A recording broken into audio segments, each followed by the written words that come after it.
Happy Monday. Welcome to the group chat, the official episode 1. The official launch. The official launch of our streaming digital live show across many platforms. Good morning. Happy Monday. I'm Amanda Goodman. And I'm Tara Thomas. A pleasure to have you join us. Friday, we did our pilot of this rebrand for the new year, and we appreciate all the love, the views, the feedback. So our episodes, if you catch this later, are permanently housed on our YouTube channel, which is Faith in 4-Letter Words. And then this Facebook page, if you're watching through Facebook, has the episode live, and then it's posted, I think, for 30 days before Mark Zuckerberg kicks it to the curb. Much like our news careers, right? Exactly. You're 40? Go ahead. Exit stage left. I know a lot of people are going to say, Amanda, you're wearing an Eagles jacket. They lost last night. Yes, my Philadelphia Eagles, the reigning Super Bowl champs. That was a good game. It was a good game. Here's the thing. Their offense has sucked all year. I blame the offensive coordinator because that's what we do in Philadelphia. We're going to point fingers at people. But I'm wearing the jacket. There was never a question that I'm going to wear the jacket. Because you're not a fair weather fan. I'm not a fair weather friend. This is loyalty. That. This is loyalty. Yeah. And I felt like starting our Monday to remind everybody there will be people that we love, teams that we love, things in our life that will disappoint us. Are you loyal? Are you really ride or die? Like, are you still putting on the jacket after they embarrass you and you want to burn the whole city down? Yes, I'm going to ride with my Philadelphia Eagles. I love them. So just stand next to the people, even when they, even when you're angry at them that day, but how loyal are you as a friend? And how about those Bears? My kids make fun of me because I always say that I'm Bears by birth, Seahawks by marriage. Sure. So what a crazy year to have both of those teams doing extraordinarily well. And of course, the Bears have a lot of fair weather fans over the years. I think the Bears fans are loyal because they're still Bears fans. Yeah, they hide their swag a lot, their merch, until they have better seasons. So I've seen a lot more of it come out in the last few months. I will say this to all of my friends who, I was reached out, so many of my friends who are Dallas Cowboy fans, and even people who are not my friends but know me on social media had reached out and had something to say. You may want to sit this one out, okay? Because the last time you were in the NFC Championship game, I was still in college. So a lot has happened since then, so you may want to sit this one out, but I appreciate your fire and your passion. Yeah, that's the one thing that I'm going to turn on or show our comments, because I didn't realize that I didn't have it on here to show the comments. So I'll put it on big font and wide. And you said you could also look on your I will phone. Take a look on the phone. And I did want to share something that happened over the weekend that was really profound. We spent much of Sunday at a soccer tournament. My younger two daughters were playing soccer. And in the middle of the game, Aria, my youngest, who's 8, got cleated pretty badly. And that was what the cleats found the thigh, hit her right in the thigh. It hurts, right? It really, really hurt, but it was not intentional at all. It was an absolute accident. Okay. So Aria is my emotional one. So she is rolling around. She is crying, but she's actually in true pain. And I looked at my husband. I'm like, she's not like one of those male soccer players who's doing it for effect. Very long story short, she runs off. She goes off the field. She's still crying. The game continues. That opponent who accidentally cleated her leaves the field. She's playing, just leaves the field, runs right over to Aria, bends down to check on her. I still had chills when I mean, good parenting. Great parenting. I was lucky enough to find that mom and that young girl after the game to thank them, because I wanted that girl to know how important that moment was, and to say to the mom, like, good job, like that's amazing. Okay. And I don't think we tell kids and their parents when they do good things. We're as a society, we're very quick to point out, oh, what's he like? Yeah, Well, and your daughter Aria is an empath, and so it's neat that this girl had that same level of compassion. And when Aria was like, I said to her, what did she say to you? And Aria started like the tearing up, but it wasn't like a sadness. It was like she was so touched, and she just said she was sorry, and she was trying to go to the ball. She wasn't trying to hurt me. So it was nice for Aria to see that. Like it will be returned, but it was such a nice moment, and it was like, more adults need to be reminded of that moment, of that. Like, it doesn't matter, it scores. And it starts young. I mean, they definitely model the parent. What the tone that the parent sets is the behavior that's modeled. So if you're just joining us, we also call this now the group chat appropriately because we want it to be interactive. So if you are watching on a device like Facebook, you can comment, and we would be happy to interact with any questions or feedback throughout this hour. The plan is every Monday, Wednesday, Friday, come rain, sleet, snow, like we're supposed to. Or disappointing football losses the night before. We're going to plan to be here and stream live or stream from wherever we are, thanks to technology. And we really wanted to thank our friends in Des Moines at Choice Creative, Jeff Klein and his team, because they're the ones who really nudged us to get back into this streaming world that we now so embrace. I mean, it's like taking the news anchor straight from your bedroom into your living room. And I say that because our podcast doubles as our studio doubles as a multi-purpose room. Sorry, I have to pick up my extra shot of an espresso latte. Oh, and also I wanted to mention that we do have a show this week. We're back in the saddle for 2026, and it is in Traer at the Traer Memorial Building. Such nice people in Traer. We've had one of our friends down there, Chuck, who's going to help us with setting up kind of the open bar and the chairs for that Wednesday night gig. And thanks to everybody at City Hall, the city clerk, who suggested that we would, come down and use Memorial Hall or the Memorial Building. So we just hope if you or someone you know has not been able to attend one of our shows, we'd love for you to join us in person Wednesday. It starts at 6, and you go to our website, faithin4letterwords.com, and then you'll see right on that main page, as soon as you open up the website, click here for tickets, and it will list all of the upcoming shows. We'll share the link coming up, and we are booked throughout the remainder of 2026. And someone made a comment the other day. They're like, "Oh, I can't wait to see you. I'm going to see you in May." And I started getting really, really emotional. And she was like, I hope it, time goes fast. I'm like, please don't say that, because my daughter graduates high school in May. Yeah. Like, I'm trying to slow down time. And I don't know if you were like this too. Coming up on a big life change like that, a high school graduation, right? Where everything will change in our household. It's teaching me, because I want time to slow down. It's teaching me okay, you need to live in this moment anyway, because I think we're always waiting for what's next. Well, I can't wait until next week. I can't wait until next month. I can't wait until, 6 months from now we go on that trip. So it's like, I'm going to embrace, I need to be more intentional about the right now. And as soon as January starts, when you have that senior, everything does go into fast forward, because it's all the lasts. I mean, it's, if you're ending a sport, it's your last game, your last opportunity to see your child if they're not going to do college sports. And then there's all the planning, of course, for the party and all of the I'm ahead of the senior game. last. Yeah, you're already. Well, because I'm ahead of the game because of you. Because you kind of gave me a blueprint. I watched from you gave me the blueprint of you what got to go earlier. I didn't know that you have to have the Facebook, the digital invite done. I did it. It looks great. Thank you. I did it. But this is what's funny. My daughter Gia comes up and I said, I did the invite for the digital, and she went, "You didn't do the invites, did you?" And she's like, "Because I'm designing them." And I'm like, "Oh my god!" So I'm literally just saying there with my credit card, "Oh, here, princess," And that's very hard for me, because I am a party planner. I am a creative, and that's why our daughters are like that, right? And I have been stripped of all of my duties. I'm just supposed to plan. But this is, I think, the big week, because she applied early decision to several schools. And there is one school that has been the top of her list for 2 years. Oh, and when it first came, I'm saving it. Tara knows which school I'm talking about. I remember when she first said it, and I was like, "Why would you go there? What? What?" But then it's just weird. And once she gives me the green light that I can announce where she's going. So she finds out this week. Good. That's exciting. And I always tell her, what I firmly believe in is that any rejection is God's protection. And I've told my husband absolutely, which is hard in the moment to accept. It is very hard in the moment, but you and I saw it firsthand. Yes, we've lived it, walked through that many, many times. When we were starting our school consulting firm, this boutique, we talked about it in our pilot episode. And we did have some success. We had some success, but we were trying to let us write for you. Let us write for you. And it was we had this Wizard of Oz moment where Glinda comes out and said, "You had the power all along," right? You have the power all along.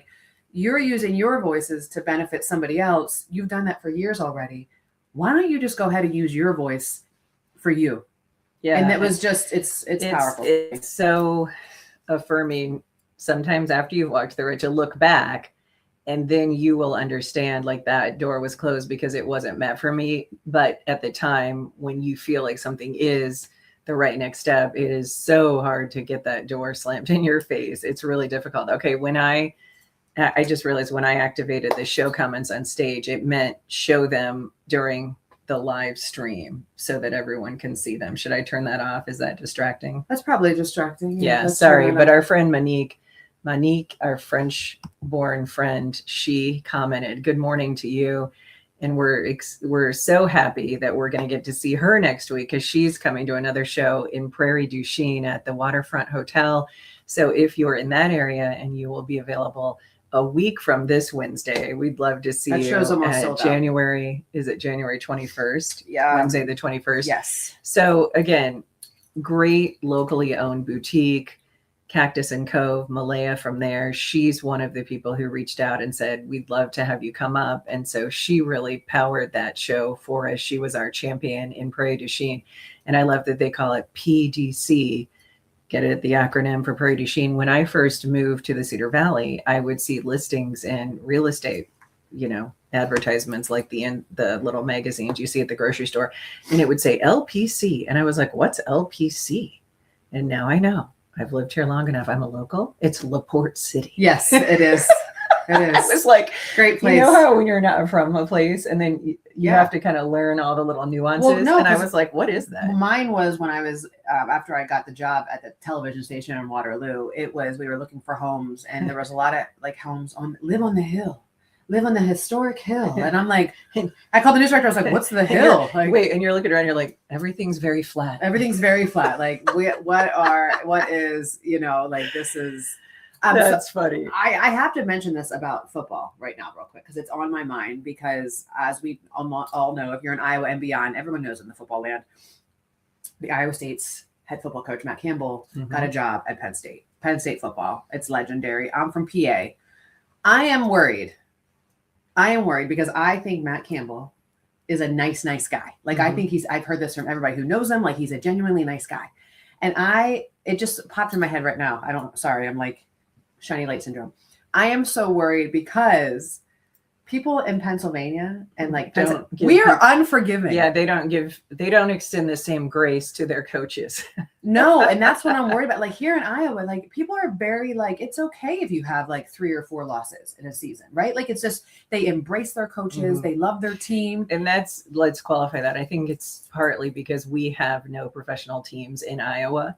So they are treating college programs more like a professional sport, hence having so much sort of empathy for the programs that they do not expect an immediate firing if they have an emotional attachment. Right. I mean, and they are like, I can tell you, like the Pennsylvania media was like, who are all these like they're already criticizing out-of-staters. Yes, they're already 42 transfers out of Iowa State. How many of them are landing in his program? A lot. I can't even answer that. I know that there are a lot, but I was like, the other day I was like praying for Coach Campbell. I'm like, because he's like, oh, he's an Ohio guy. So I think his bank account will help offset the blow, but that's still. I don't know because I'm telling you, at Penn State, okay, you have the Pittsburgh media. Right, and you have the Philadelphia media coming at you. I mean, you have like an Eagles, like it's Philadelphia media, we're cutthroat, yada yada. But you have, and then you have Scranton, and you have like the Central PA, Harrisburg. You have all the media, and they blog and they write editorials, and they. I mean, it is It's a different level of exposure and sort of relentless scrutiny because let's face it, it's a population numbers game, right? So when you think of Iowa, the whole state is rural. Des Moines, in contrast to like a Philadelphia, would be small town, and so think of just the media scrutiny alone that would be, ramped up in Pennsylvania. Now, we should mention too, the unfortunate side of the transfer situation is, and all of you who've been following college sports understand this, let's say those 42 players all jump with him because, he's their guy, he's in their corner. Then as she's describing, then you get into that fishbowl and there's a certain, expectation that might be different than what you've experienced. And so I do feel bad that there will be some players left in the wake who don't make it in the other program per se. You know? And it's I'm not saying what state has the best athletes coming out of high school, coming out of whatever, right? But I will say Pennsylvania has some. I mean, like we produce some athletes, you know, like remember a guy named Dan Marino? You know what I'm saying? Like which would make sense just based on numbers. The number, the because size. You have a larger pool to draw from. So the high school I went to was the size of like a 1A high school, like 1, 2A high school. They are so but they recruited because they were parochial, right? Yeah, we recruit Catholic school, right? You know, don't say you don't. You know, we did, right? But we play 5A. They play 5A football because they're so dominant and they're the size of a very small school. So it's just a different realm. So that was on my heart because I am protective of PA, and I know that I'm just worried about Coach Campbell like going into the situation and. It'll be interesting to see. It's my understanding that his best friend, because his college roommate, I've heard, was Nick Sirianni, the head coach of the Eagles. Okay. So there's definitely ties. Well, good. Then there's somebody who can be a shoulder to lean on. Yeah, Nick can't even stand up himself this morning because I know the media is coming for him. But it's, you know, again, I'm worried. Penn State, you're going into a situation where, you know, they fired their coach, made it to the college football playoffs the year before, and then a few games in, he gets fired. So it's just different. It's going to be different. It's a very stressful world. And I know a little bit of what it's like being a coach's widow, having a husband who coached baseball. And so it's a lot for the whole family to go through, right? Because everything about the move and the money and the media has kids and wives behind it. So, okay, if you're just joining us, thanks for making time to be a part of the group chat. This is our episode 1, our official foray into this new season of live shows. So Monday, Wednesday, Friday, Appointment Television, 7 a.m. Central on Facebook and YouTube. And then you can watch the recordings on our YouTube channel. So hello to Melissa. Good morning to Dina and to Dar. Thank you, ladies, for your well wishes this morning.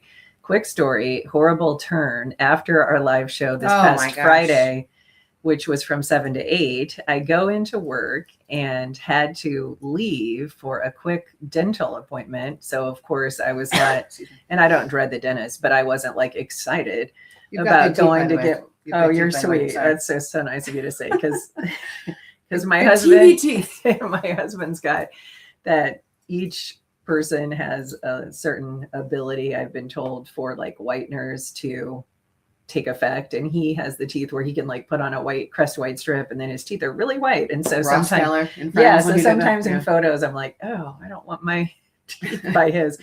Okay, I digress. So I was leaving, driving down this road in downtown Waterloo. So it was that sort of 3-lane 5th Street, which is one way.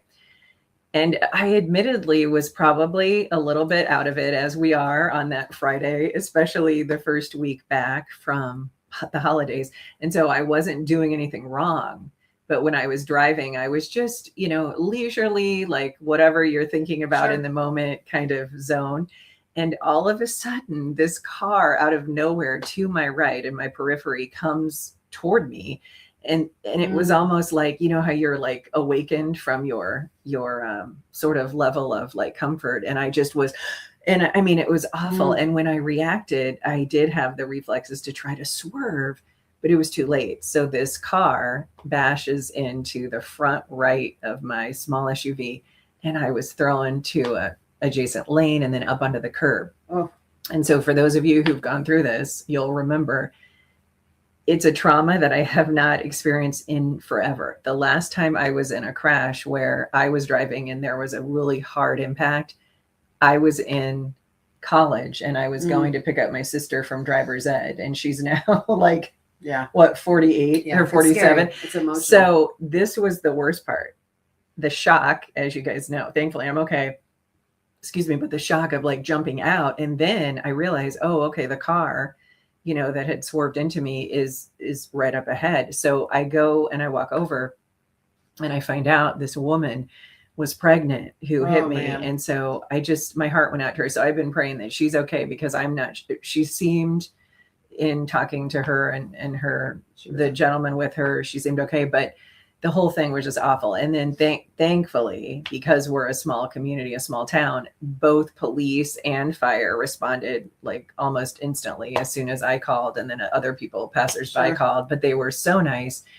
And two kind people stopped as witnesses to let the PD know, to let the authorities What they know. saw. Yes. And so I was so grateful for that, Yeah. because you know how you're so vulnerable, and then they're asking you all the questions and you're just thinking, oh, I hope somebody corroborates this. And then you're just trying to, like, in your head, go Because, through the yes. motions, but you're so Yeah. overwhelmed. Oh yeah. So another plus in that downtown area, there are, and I think throughout the city, there are cameras mounted at almost every intersection. And so what a blessing that the police right away said, we have a recording of the collision. And so you can then have, that's a part of the police report. And so then the insurance company loves to know that, oh, I have a recording thanks to Waterloo Police. Yeah. And we had the 2 witness statements. So the headline is, wow, after those of you who can relate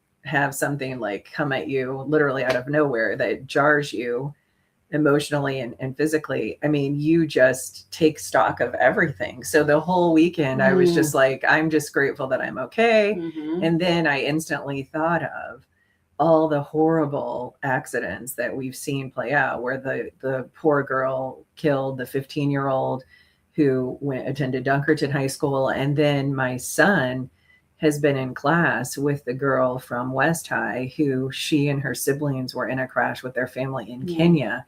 And she's in the hospital in Kenya. And then her 2 younger brothers were killed in those crashes. And so it just, it's awful, like what people are going through. So we are thinking of those families, and you can go online. She shared the link for the girl from Dunkerton, and then it's been widely shared, the kids from Waterloo schools, that they have GoFundMe accounts. And so I was really happy to see that there were so many generous people that had donated. It's just awful. You put yourself in that it was interesting because I came home from work on Friday. I was talking to my husband about your accident, and my phone rang. And my son, Nico, was in a car accident. And awful. And your heart sank. And my heart, it was, you're like, your stomach comes up and it's like, everything's like right here. And he is screaming and crying. Oh my gosh. And he is like, I'm okay. Because he knew me. And he was like, but I just got hit. He was in an accident, left-hand turned. I am grateful. He's okay. The other kid is okay. That's it. And my husband is my husband is very banker, by the book, numbers, this. And so when I was like, you gotta go. And he goes up there and I go, Hector, and I yelled. I was like, nothing else matters. The cars don't matter. Nothing else, because he'll get into, which is normal dad response. Mm-hmm. Like, look what you did to the car. Look what you did to that kid's car. Like, it was just, nothing else matters. And I too echo, I mean, people stopped. Like a friend of mine, she stopped, got out of her car, checked on my son, checked on the other kid. And I'm grateful that the other kid showed so much compassion to my son. Good. Because Nico was very, very upset. So I'm grateful that's this morning, but it's like those one moments change everything. They do. They do. I literally was like, God, what are you trying to, do I need to slow down? Am I doing something? Like, what am I doing? Because I don't want people around me to be affected. So right. Yeah, and it's a normal response. And then also the thing that's hard is those of you who have been through this, we were then questioning, like, is my car drivable? And it's not. And so thankfully, then I was thinking back when we started the recent, the current policy, and you're going, did you get rental car?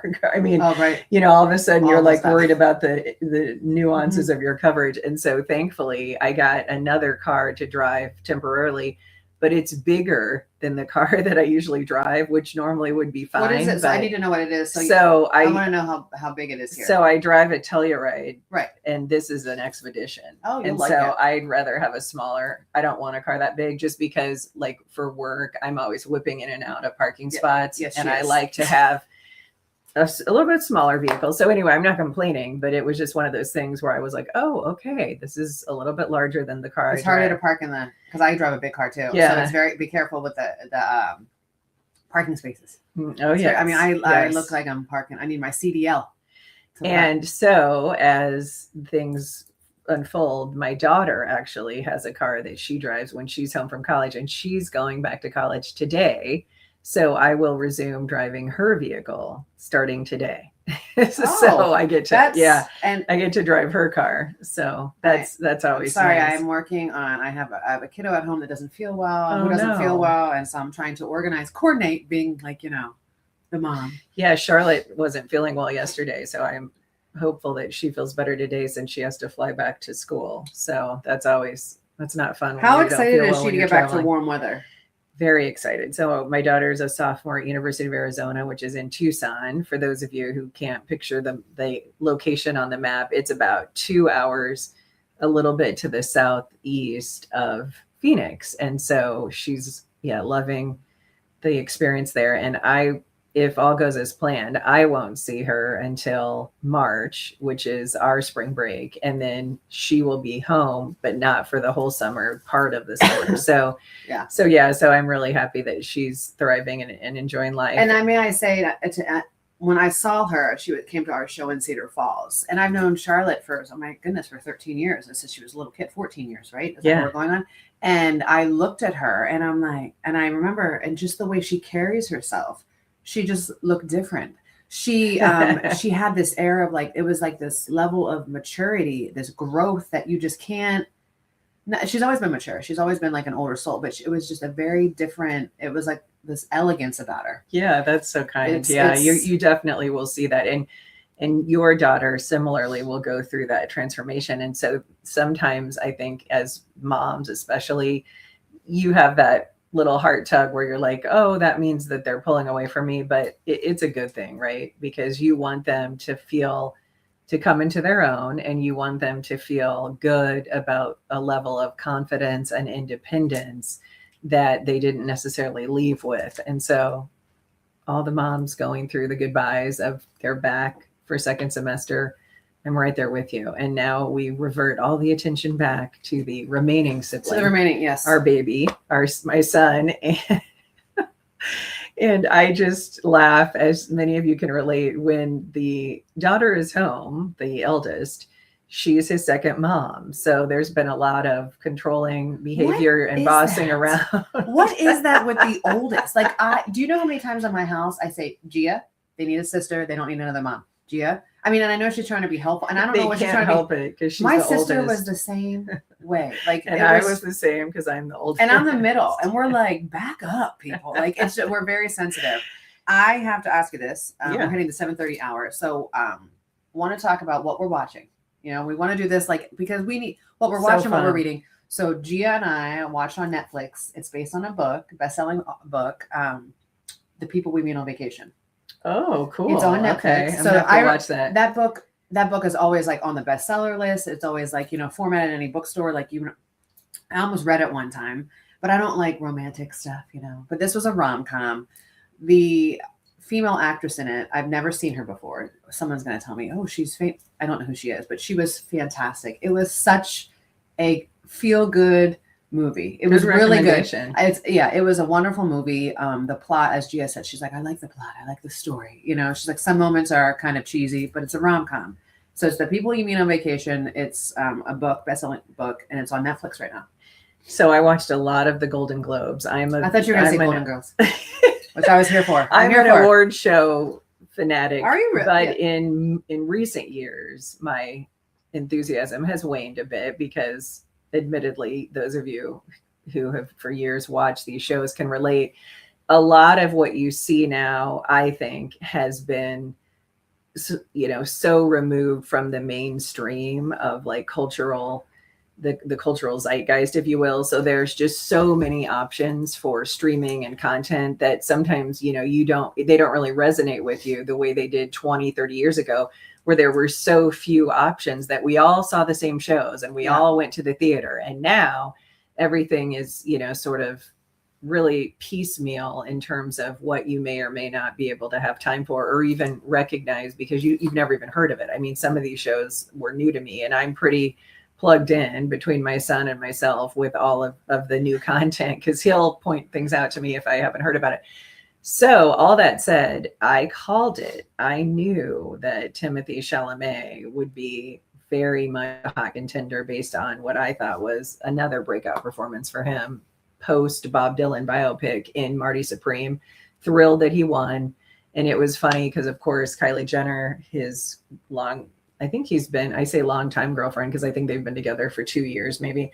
So I thought it was funny because she was sitting in between Timothy and the girl who played his love interest in Marty Supreme. And so I saw this photo on People where they were like, like online where they were talking and Kylie was sitting in between them. And it was like, one of these things does not belong. Yeah. And you're not a Kardashians fan. I actually admittedly enjoy the show sometimes as a guilty pleasure of keeping up with the Kardashians, and my son and I have watched it sometimes and I get a kick out of it. I mean, it's for sure extreme, but it's reality entertainment. It's a mental break from normal life watching that. So anyway, the other thing that was funny, so Chalamet wins in a category where he's up against George Clooney and Leo DiCaprio, and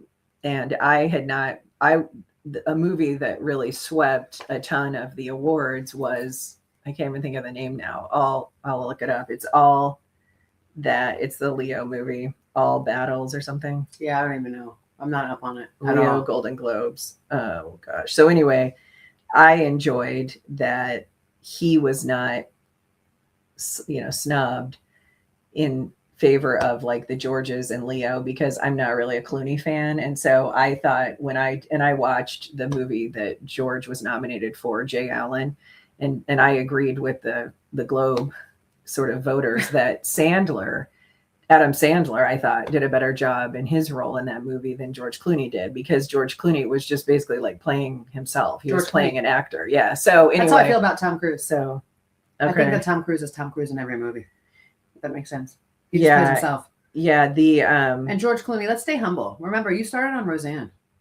If you're old enough to remember that, George Clooney was on, he was, what was his name? Booker.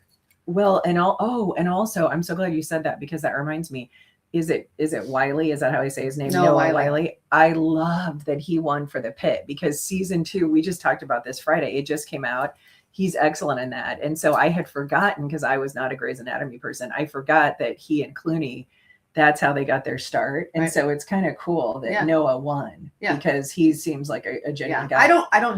I'm not awards people. I don't not? like, Oh, no, I don't like. It's just, I think they're very phony opinion. Not trying to judge people. Sure. And like watching people, and people getting called out now for their I guess Amanda Seyfried was allegedly showing disappointment. I was reading this morning. It was breaking news, and that's why I'm probably over it. I don't want breaking news on any Hollywood star.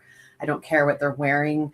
I want to know how. Yes, you do. I don't care. No, I don't care what they're wearing. J-Lo's dress was amazing. I'm over it. No, I'm over it. No, I can't. Okay, so it's called One Battle After Another. And so again, if you're somebody who's a movie or film enthusiast, you may be familiar with it. Last Night is the first time I'd ever heard of it. I've never heard of any of them. And that show and all of the actors, they secured multiple awards. So it was very interesting. So my son loves Severance. He thinks it's one of the best series of all time. Severance pretty much snubbed. And then the one that really was kind of the dark horse, which I said something about, I was surprised that my son said, how could you judge it? You haven't even watched it. Adolescence. So Adolescence, the kid who I saw that. Did you like that? So the 16-year-old, he won, and that was his first acting job. Yeah, he should. Isn't that crazy? This is why I don't like award shows, because it's all subjective, right? You know what I mean? Like it's, and then I think for me, you're waiting for other people's approval to tell you what is a wonderful body of art, right? It's kind of,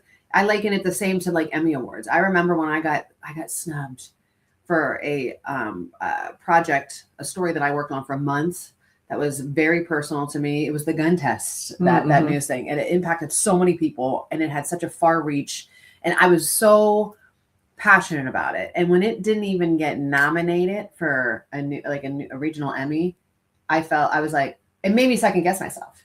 So it's like I will no longer rely on people's opinions, because then if it's this movie, oh, this movie is like great, this is like nominated, and then all these other ones that weren't nominated or didn't win, then I don't know.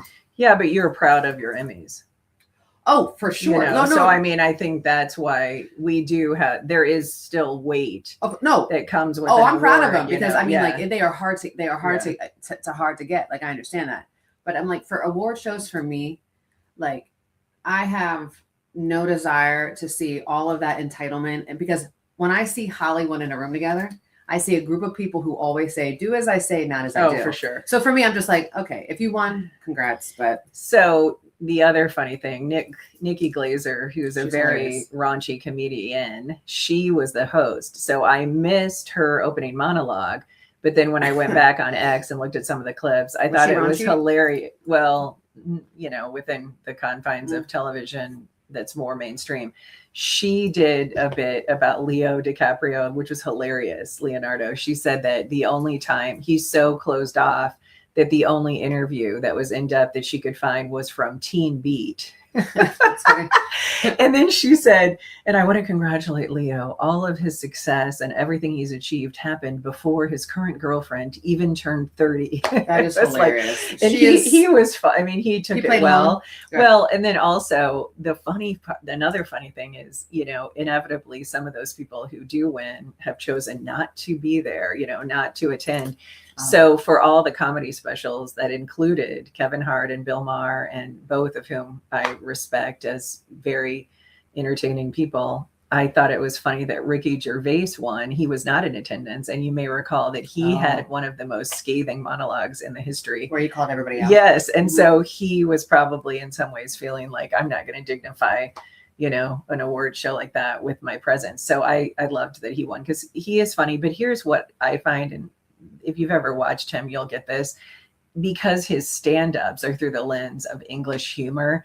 It's just not as funny to an American, because when you watch it, you don't get the jokes sometimes, because he's very heavy with the English culture in his monologues. So anyway, that's my analysis of the Globes. What you were watching. That's good. That's good. Well, and of course, prior to that, I watched the Eagles game, and then we were watching football all weekend. You could have probably stopped watching that. And then I did. And then my son was watching the end of the Patriots. How did that game end up? I don't know. Let me check see. Let me see.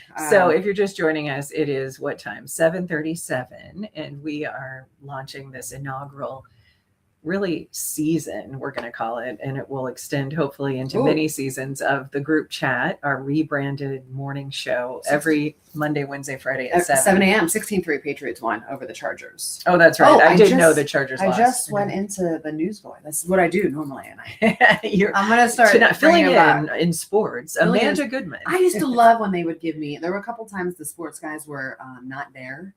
And they would say, do you want to fill in? And I was showing up and showing out. It's kind of, I loved it. I enjoyed it as well. However, when I met my husband in the late 90s, in the 1900s, when I met my husband, he's a baseball fanatic, lives, sleeps, eats, breathes. And I was not very well versed in the sport of baseball. So when I was filling in, I said Ribby instead of RBI or something. Or no, I said ERA instead of ERA. Ribby they use, but I said ERA. And he was like, okay, that you've lost all credibility. You did that online on air? Live, yeah. I said ERA. Okay. All right. So we have our foibles, we have our mistakes. So any comments? Oh, there's Genevieve. Good morning, ladies. Thank you for joining us. And again, if you have any questions or feedback, we'd love for you to comment if you're on the Facebook platform, that is. And then we will permanently have the recordings available on the YouTube channel, Faith in 4-Letter Words. I have to do our station IDs, as we used to call them. Yeah, we do have some businesses backing us. We're going to be, as the week progresses, have cut-ins, commercials, so to speak, and all that other fun stuff, which we're really looking forward to.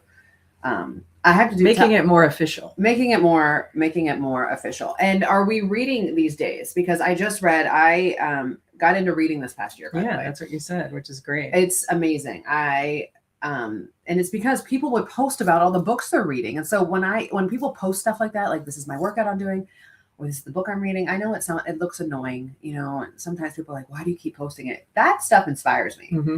Because then I'm like, what am I, a lump? Like, what am I doing? And so I wanted to read. So I've been more intentional. So I read nearly, I think, 57 books last year. I'm trying to see which one it was. I just read a book and it was so good. I think it was called like The Best of Friends, but I cannot remember who wrote it. And it was like an amazing book. But of course, my favorite author, Freida McFadden. Yeah, I remember you talking about her. So how did you discover her? So I just, I don't know. I think I grabbed a book off a shelf. I was in a store and I'm like, well, it was all her novels were sitting there, and she writes psychological thrillers. One of hers is a movie now, The Housemaid's Secret. So she did that whole, but she is so good.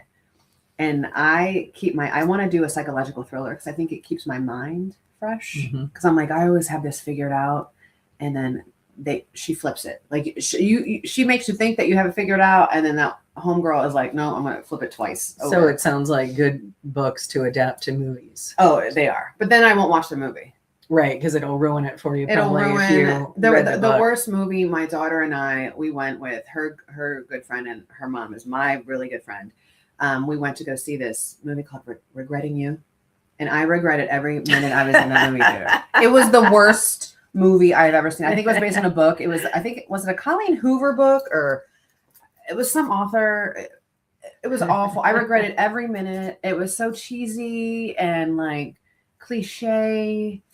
And I'm like, I spent way too much. I wasted, you spent $100. It happens. And that's the thing. When you're in the theater, it's not like Netflix where you can just like, oh, I'm out and exit, because you're already paid. So you're stuck. So for me, I'm definitely not into reading as of late because I'm a huge consumer of articles and more feature style writing through the lovely platform of X, formerly known as Twitter. So I'm a big X person. And then through X, I get a lot of leads on what I think are entertaining links. But then sometimes you hit the paywall. But the thing about X that's pretty good is, for the most part, yes, like any platform, there's a level of bias and they're serving up content that, they already know probably interests you. But I learn a lot on X because it's such a wide swath of opinions, and there's a lot of international engagement. So I feel like I definitely see a lot of perspectives on a lot of issues. And the one thing about it that I do agree, because again, I'm somebody who's used or engaged with Twitter and now X for years, I definitely do think that when, love him or hate him, when Elon took over X and changed the algorithm, I do see a much more, I guess, open-minded approach in terms of all the varying opinions. So I see a lot of people that are hard in the paint on one side of the aisle politically and vice versa. And before, when I used to be on Twitter a lot, I would say that there definitely appeared to be a bias that was more pronounced. Right. So I think that's a good thing if you're a journalist, because you want everybody to feel like it's an open source level of engagement and not one, where people have been silenced or really discriminated against, because there were people, many people, love or hate them. You shouldn't have your account shut down just because somebody who has an ownership stake or some, ability to pull the puppet string doesn't like what you're saying. I mean, that's counter to the hill that we die on of First Amendment. Well, and the other thing that I could not agree with you anymore about that. And you do like X, and I like X too for getting some new stuff. The one thing that is bothering me now is there are writing for you and I. It's our craft, and people are like, oh God, you just write, because not everybody can do it. It's kind of like everybody thinks that anchoring a news, reading a prompter is so easy. Not everybody can do it. Not everybody can do it. Not everybody can do it well. Hopefully you do it well enough that you make it look easy. You make it look easy. And so for us, it was, writing as a craft, and is something that I was held to, it took me years and decades to perfect it. And I'm very, very protective of that. Yeah. So now I see when people who have never written anything, or when they've written before, it's bad. I've seen it, like it's bad. Like, I'm not trying to be like rude. I'm just saying state facts. It's bad. But now, because of the ChatGPT era, everyone's a writer. Everyone's a writer. Everyone's a writer. And then they're printing things in blogs. They're printing things, like they're airing things on television. They're putting things in newspapers, and I'm reading it, and I'm like, that is Chat GPT. I can tell it is Chat GPT because there's too many prompts. Those words don't align with who you are. Mhm. And then they're playing a journalist. And I take that very personally. That's like me. Just because I watch, certain TikToks doesn't mean I can grab a scalpel and head up into the surgical room. Like, well, I watched Grey's Anatomy and I've watched ER. That doesn't make you a surgeon. So the copy and paste, I can't. It's just, I think Chat GPT, I think we've written about it here on our Faith in 4-letter words page. Mhm. It's the dumbing down of America. It is the dumbing down of America. And in some ways. I mean, in other ways, it enhances you if you use it as an enhancement, not as a replacement. Right. Mhm. And it is irritating the soul of any creative person out there. And anybody who's a creative who's watching will this, understand. You understand Yes, wholeheartedly. you're right. And I want to tell people, like, if you are letting Chat GPT write all your stuff and you think that you are fooling anybody, you are not. Like, it is very visible. Well, like you said, if it's somebody who all of a sudden now is churning, all this content, and before it took them a long time to write something that was, lengthy, and it was not anywhere near the level of conversational that they're now pushing out. I just think you get it. For me, it's this. It's no different than plagiarizing. It is. Yeah, It is no different. Because it's not your authentic voice. And I just. So check the comment from Stephanie. She's saying you'll love the Lucinda Berry books. Stephanie, you must have been reading my mind because it was the Lucinda Berry book that I just finished. It was called Best of Friends. Oh, good. So yes, okay. So thank you. So this is why we talk about books, because I literally pulled all Lucinda Berry's books up. So thank you for that, because and by the way, if any Emily in Paris fans out there in Netflix, peep my phone case. Emily in Italy now. She's in Italy. And that's Phil Collins' daughter, which is crazy. For you Gen Xers. And some of you watching, if you're young, are going to be like, who's Phil Collins? I never thought I would say this because it's it's so weird. Lily Collins has the best eyebrows because she has like the most natural old throwback to Brooke Shields in the 80s. She does have eyebrows. You're right. Like her eyebrow game is on point. Now that you say that. So I have now embraced puzzles because prior to a beach vacation where, we were at an Airbnb, I had not done a puzzle in years, and I started doing That's one. Great. And then that turned into like this obsession the whole week of the trip that I had to finish the Statue of Liberty puzzle. And then when we were on vacation in Arizona, last year, similarly, we stayed at an Airbnb where they had some puzzles. And so when I started doing one that was like a giant picture of all these random candy bars, then my son and my daughter and just everyone together, we were contributing to the puzzle. And so then I realized that my son has that same interest because I've always been strong in spatial reasoning.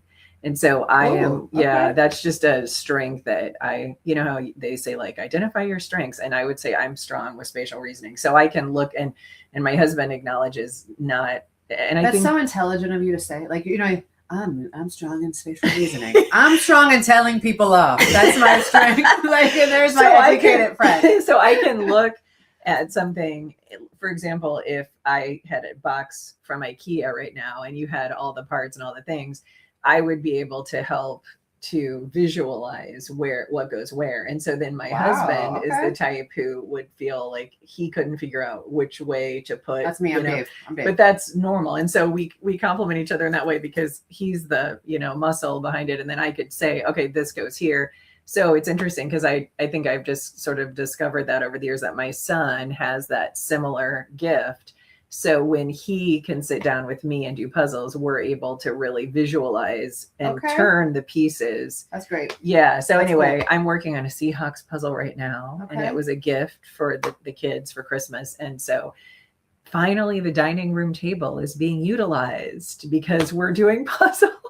That's great though. And it has to keep your mind active. Like, keeps your mind active. What's crazy? See, like how you're turning to books. Mm-hmm.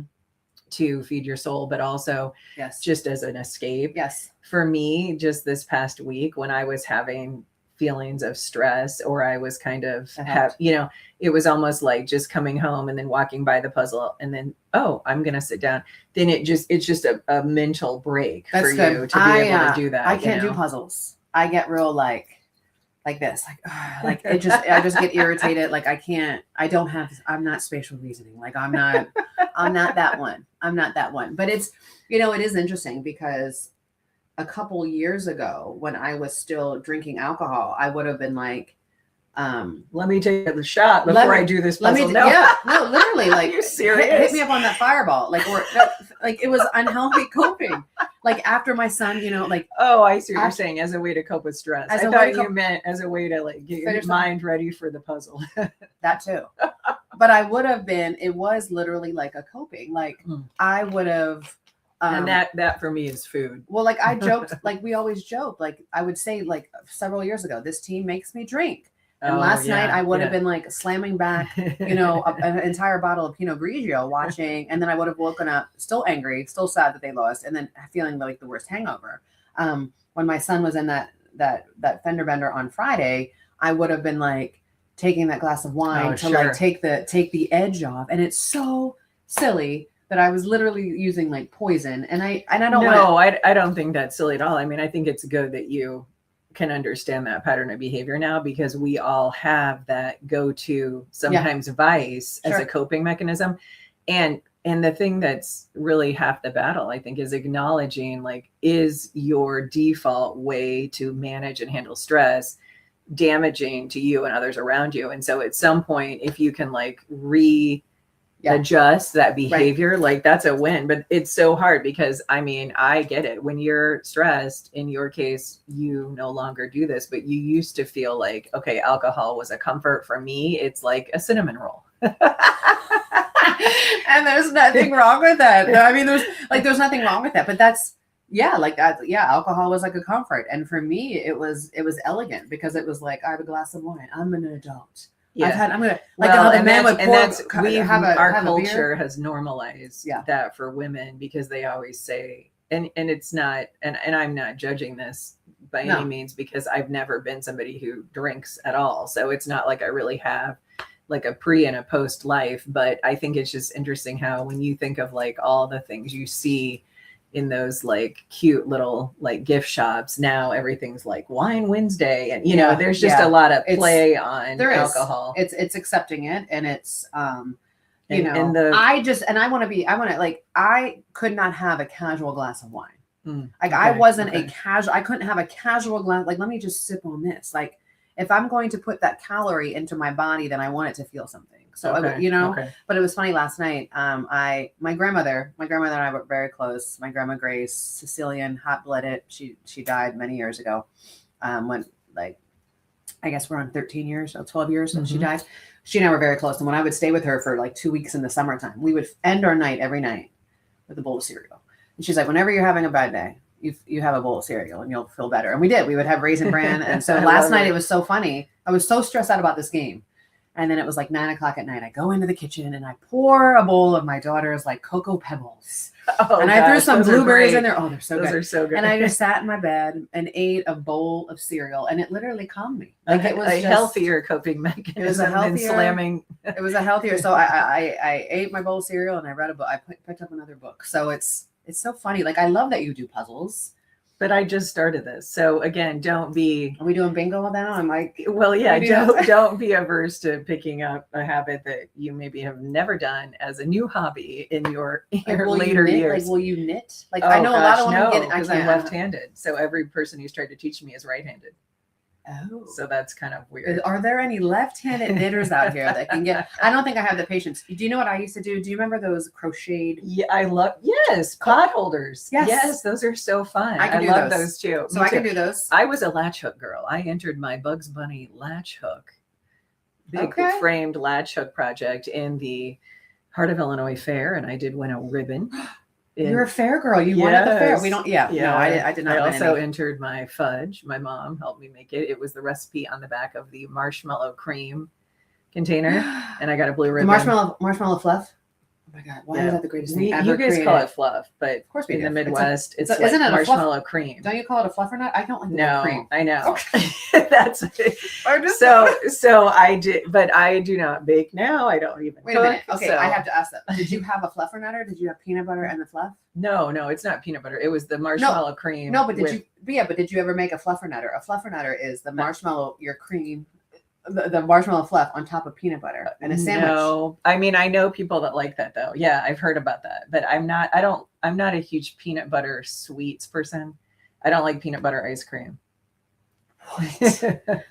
I need to know who has Which had a is- fluffer nutter, first yeah. of all, and who calls it fluff and who calls it cream, because it's fluff. It's Okay, marshmallow fluff. can you read that comment on your phone? I am from left-handed Stephanie? and I can't get knitting to work. for Oh me yeah, either. see, You're gonna have a club. we relate. And here's the thing: when right-handed people, when you're young, teach you things. So I golf right-handed and I bat right-handed, but I throw left-handed. So because I was taught by my dad how to bat and how to golf, so isn't that weird that I'm lefty, That is but I crazy. do it as a right-handed person? So Aria, I have a lefty. Aria's a lefty. My sister's a lefty, and so is my mom.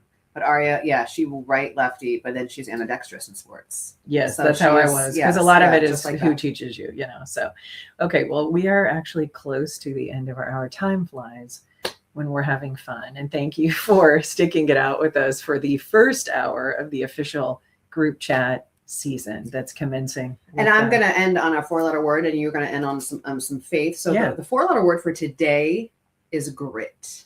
It is grit. nice. I like that. It's grit for women. You know, it's okay just to be completely unapologetically yourself.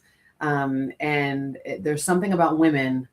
We are the multitaskers, and I think we show every Absolutely. day. We show a lot of grit in our life. So just how are you going to show grit today? That's my 4-letter word of the day. Now I have to ask. Because we were out of town for New Year's, I got all my Christmas decorations done and down or out and down earlier. Are you still? No, we're done because of the You got it epiphany. up. We got it all Okay. done with the epiphany, and then it was very much like that moment. Well, our house is ugly now. Now it looks so empty. I But know. you know what we did this weekend? That's true. We did the whole before we put everything away. We put this storage room in our basement. We cleaned the storage room Oh, out. good. That was a big undertaking. It was a big undertaking. I think our entire family hated each other, and like my course. daughter was doing the thing where she was pulling everything out. It's like that meme where she was like trying things on and looking at her phone, doing nothing. And my kids were like, "I have to go to the bathroom. I'll be right back." And like 2 Then hours they later, never come back. it's like I used to do it too. So, but it's done. It's clean. That's exciting. All right, my verse of the day. I was excited that I found this.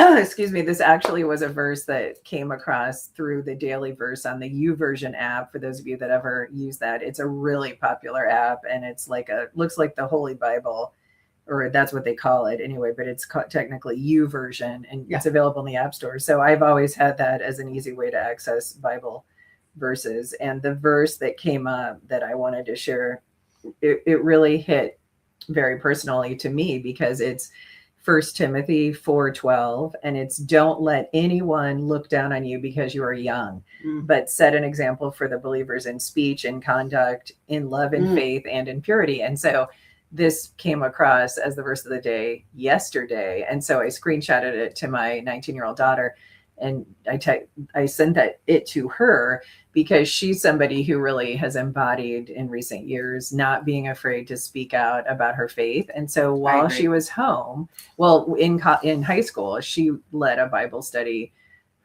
as a co-leader her junior year at West High School in Waterloo. And then her senior year, she took over leading that, which was so great. So once a week, a lot of kids from all different backgrounds would get together and share their faith before school started. And then in college, she's really found a church family it's like a startup church right on their campus that my family's had the chance to attend with her. So anyway, what was cool is while she was home, our church, Hope City, has been doing 21 days of prayer and fasting. And so it's every night from 6:30 to 7:30 at both the locations. They do 1 hour of music, worship, then some prayer time, and then a little sermon. So Charlotte went to almost every night while she was home when that's been going on. She attended, and it was just neat for me as a mom to see that she was just really intentional about making time for that. And so my friend whose daughter is one of Charlotte's apartment mates in Arizona, who's also from here, we laughed because I was telling her that Charlotte, excuse me, has this thing where she'll do, which is good, quiet time. so there's been times when I've texted her when she was home for break and she doesn't, I try to call, it goes straight to voicemail, or I text, no reply. So then when I finally connect with her, she's like, sorry, I was doing my quiet time. And so then she had it on like do not disturb, which is a thing, big thing teens do, do not disturb. So I was laughing because I said to Carla, my friend, I said, well, enjoy your quiet time now, because someday you'll be answering to a boss. Yes. You'll be answering to your own children. You'll be paying the bills, and you won't have time for quiet time. There's no such. My oldest, my 2 teens try to put on do not disturb on their phone. I was like, I will disturb as I pay for that phone. Thank you so much. Answer. And that, my friends, concludes our hour. Thanks for your time, your talent. All of you are contributing in some way to making this world a better place, and we appreciate you. We'll see you on Wednesday. Yeah, have a great Monday.